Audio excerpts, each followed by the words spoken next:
Hi guys, Coach Sarah here with your Trail Running 101, Introduction to Trail Running. And I'm super excited to chat a little bit about one of my favorite things in this whole world, and that is trail running and exploring in nature on 2 feet. So here I am out in nature with all the wonderful sounds around me. If you can hear the woodpeckers, and you can see the sunlight starting to come through the trees. And being immersed in the beauty of nature is one of the most fantastic reasons to trail run, but there's lots of other great reasons as well. So I just want to share a little bit about the benefits of trail running, and then give you guys some tips to get started if you're new to trail running, or just a little refresher if you're getting back into it and switching a little bit from the roads to the trails. So why do we trail run? All of this, the bounty of nature, it fills us up, can fill up our spirit, improve our sense of well-being. And we've heard about forest bathing and all these wonderful benefits that are now being also proven by science that we already know, that it just feels good when we play in nature. So being out in the beauty can elevate our spirits and lift us up and fill up our souls.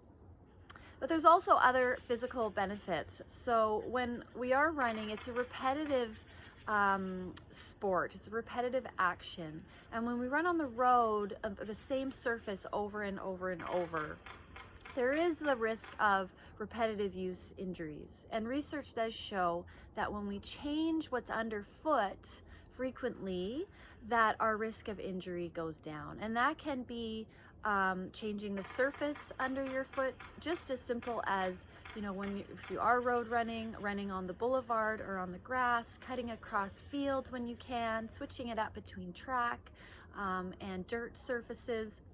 Basically making sure that not every single step you take is the same and on the same surface, run after run, week after week, month after month, and year after year. So when we go in the trails, we not only have a softer surface underfoot, but every single step we take is on a different surface, so to speak. So every single step is slightly different. The loads that are placed on our tissues and our body are different with every step. And this is a really good way to decrease our risk of injury. But in addition to decreasing the risk of injury, trail running can actually improve our performance, because we are required to have a different level of agility and stability and balance when we're on the trails versus when we're on the concrete or the treadmill, where the surface is the same with every step. And so our stabilizers, our muscles, as well as our tendons, all the tissues in our bodies get challenged in different ways. So it's harder for the tissues in a way, in that it challenges them in different ways. And so then our body responds by adapting and growing stronger through the concept of overload. And then our tissues are more resilient, which makes our risk of injury go down as well. Okay, so a few things to consider when you are hitting the trails, if it's your first time or it's been a long time or just a refresher. Number one, safety first. I don't know if you can hear the woodpecker in the back. He's really excited today, calling out to the world. It's spring. So steps to improve the safety, so safety tips. Number one is you need to adjust. It is not the same as road running. So you can just put those pace per kilometer, pace per mile expectations out the window. Focus on going at a pace that you can enjoy the beauty around you, and really making sure that you're going a pace that allows you to be safe. So things that you're going to encounter on the trail are a lot different than what you're going to see on the sidewalk. And you're going to see roots, you're going to see rocks, you're going to see changing, undulating terrain. little ups and downs, little dips and holes, little pine cones even, things that weren't there. You might cross water. You might switch surfaces from dirt to rock to sand. You might encounter some wet moss or slime or wet rocks, fallen logs, all sorts of fun things that make it a real adventure. And so it's important that we slow our pace to the speed that allows us to travel through these changing terrains safely and comfortably. So just check that pace per kilometer and go by feel. And adjust your pace and walk if it's not safe to run. Walking is not a four-letter word in trail running. We call it trekking. And it is fast walking, and it's a huge part of trail running, especially ultra running. Many ultras, 50% of the courses are done walking or trekking. It's too steep, it's too long, it's an energy conservation measure. And so it is a huge part of trail running. So if you are stopping the run and switching to a trek, do not for a moment think that you are not still out for a run, okay? So letting that go, that idea go, is really important. So when we are switching to a trek with purpose, okay? Your heart rate's gonna drop a little bit in order, as you switch intensities. And so if you really trek purposefully, then you're going to continue to move quite quickly through the terrain, but being able to navigate whatever is there underfoot and get through it safely. And we'll do another video about trekking and different types of hill climbing, so watch for that. But in the meantime, just remember that walking is not a four-letter word. So really, really, really adjust as needed. Also, make sure you have the gear that you need with you. So it's a little different. You're going to be leaving the car and leaving town a little bit. For trail runs that are a bit closer to home and not in remote terrain, it's just really common sense. You want to make sure you have a sneaker that has good tread on it. That's why trail runners are different. The surface, the materials are more durable, so they're going to last longer with the abrasion of dirt and water and rocks. Usually they're darker in color as well to hide those things. And the tread is beefier. So it's like having a mountain bike tire versus your road tire. It's important to be able to have the traction that you need to safely travel up and down steeper terrain. You'll feel way more comfortable in the trails. You won't be concerned about slipping and sliding when you have good tread. So make sure you do invest in a sneaker with trail running tread if you're going to be doing more and more trail running. And making sure you have the essentials with you. So you have water, you have your charged cell phone, you have an extra snack, you have an extra layer. In case you have to walk and it takes you a little bit longer to get back to the car, you want to have that extra layer for warmth. You want to make sure you have a whistle with you for communication, and in the event of an emergency, blow that whistle 3 long, strong times. And if you, on the other side of the whistle, hear a whistle being blown, please go and see what it's all about. This is a two-way communication process. Okay, so those are the basics to have with you. If you're going more remote, more backcountry, more distance between you and communication or the car, then it's important that you have the 10 essentials with you. And I will do another video on backcountry running and the 10 essentials, so watch for that one. So you want to make sure that you've got the right gear, okay, that you're adjusting your pace accordingly. And then consider leaving word if you're running on your own and you're, again, closer to the car, not backcountry, you're running on your own. Then leave word of your route, okay, and let somebody know when you're back so that there is that communication. In the unlikely event of an emergency, that someone would be able to know sooner than later that something had happened. Or run with a buddy, run with a friend, okay, especially if you're out in an area with wildlife, which is the next point. So we are sharing the trails depending on where in the world you are. Here on Vancouver Island, we have the highest density of cougars or mountain lions of anywhere in the world, I believe. And lots of bears and deers and woodpeckers and all the friendly critters too. They're all friendly. I should not say that. So with wildlife, it's important to know what is in your area. to be prepared. And preparation means if you are in an area where there's a likely encounter with a large animal, carry some protective equipment with you. I always carry a bear spray and a knife just in case. It's better to have these things than not, obviously. But really, prevention is the number one tool that we use to decrease wildlife encounters. So when you're out and about, if you're with a friend or with a group, it's easy. Make lots of noise. Make sure you're talking at intervals, because these animals do not want to see you as much as you maybe don't want to see them. So give them a chance to clear out, to move on. If they've got babies, you want to know, especially in the spring, they want to know you're coming.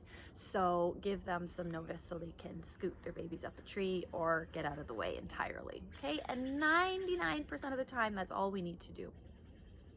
In the unlikely event that you do encounter a large animal on the trail, very important that you stop and move away from the animal to give it an escape route. Okay, that's the most important step. That animal will find its way. Your route plan is going to change at that moment potentially. Usually what happens here on Vancouver Island, we run into bears quite often, certain times in the season, is if, you know, it's been quiet or we've come around the corner and they haven't heard us coming with our conversations or our bear calls. And a bear call just means you're yelling out, hello bear, at intervals. You can do that, or you can clap your hands, or you can clap rocks together. Anything that allows some noise to travel a bit further so the animal has a chance to move. But in those times where we have encountered large animals on the trail, 9 times out of 10 they scoot off into the bush. Sometimes they stay there and because they're busy eating a really yummy berry patch and they don't want to move. Very rarely are they aggressive encounters, but that being said, you don't want to escalate a calm situation. And so if that animal is not aggressive, we have no reason to be aggressive towards it. So we will get together with whoever you're with.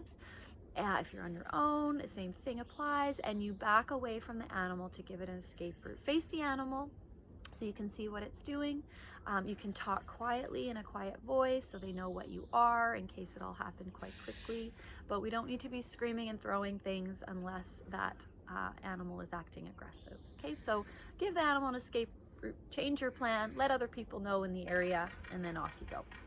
If the animal is aggressive, then of course you will fight back. Okay, so those are sort of the levels of wildlife interaction. And again, very rare, depending on where you live. You may never see anything other than a butterfly and a hummingbird, but it's good to know what the procedure is and what animals that you're sharing the trails with. Another animal to be wary of in the trails is the mountain biker, which I am also one of, meaning we're sharing the trails with other trail users, hikers, bikers, horseback riders, and trail etiquette is so important and such a beautiful part of our supportive network that we share in the trails.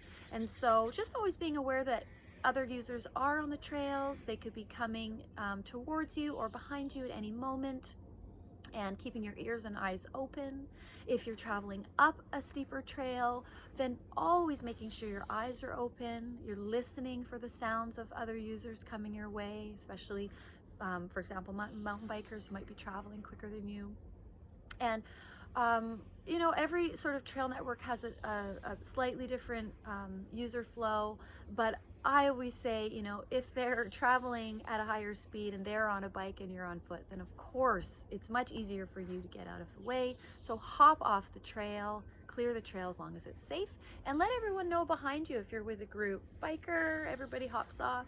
And then etiquette is to let the biker know, okay, there's 3 more behind me, or I'm the last one, so they can, you know, go back to their regular pace, and vice versa. Most cyclists, horseback riders, other runners, you know, if you're having these encounters on the trail, will let you know the same as well. Okay, so it's a beautiful place for us all to share, and these tips of etiquette can go a long way to making it a safe and fun environment to share out in the trails. One note on mountain biking terrain: if you are running on trails that are frequented by mountain bikers, you'll often find bridges that are elevated. Now these bridges, if they are built typically for a mountain bike, are not designed to sustain the load, the impact, the footfalls of a runner. They're designed to take the load of a bike where the weight is distributed a little more evenly, quite a bit more evenly, between the tires without the bouncing. Okay, so if you can go around a bridge safely, then please do.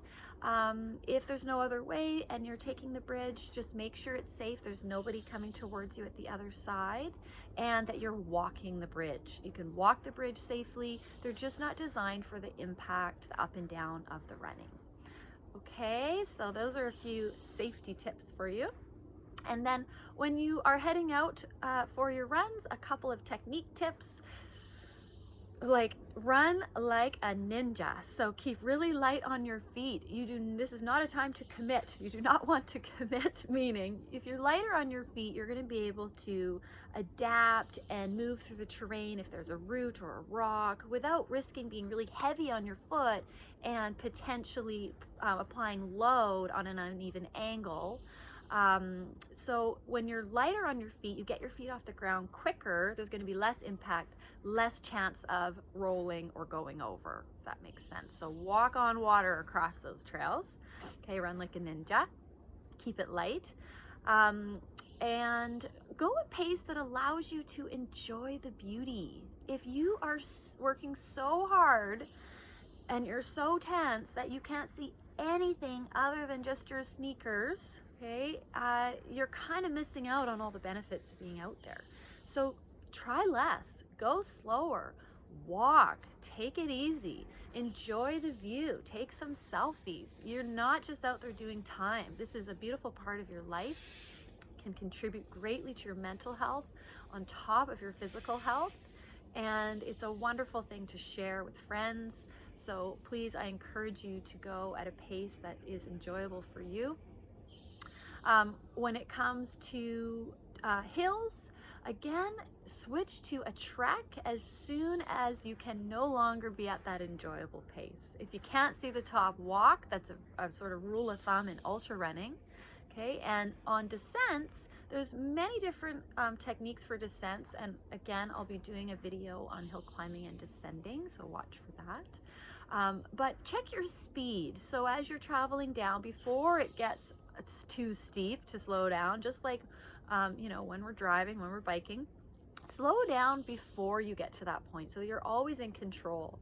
And if it is steep for you and not something you're comfortable leaning forward and running out, then the way we check our speed is we sit back on our heels. So our heels are like our brakes.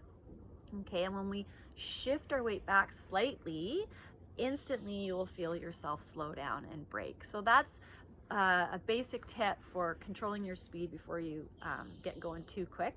And again, we'll do another video on that technique. Okay, so have fun out there, guys. It is a beautiful day here, and I will definitely be hitting the trails later today and taking selfies, enjoying the journey, and getting a great workout at the same time. I hope you guys get out there too. Have a great day.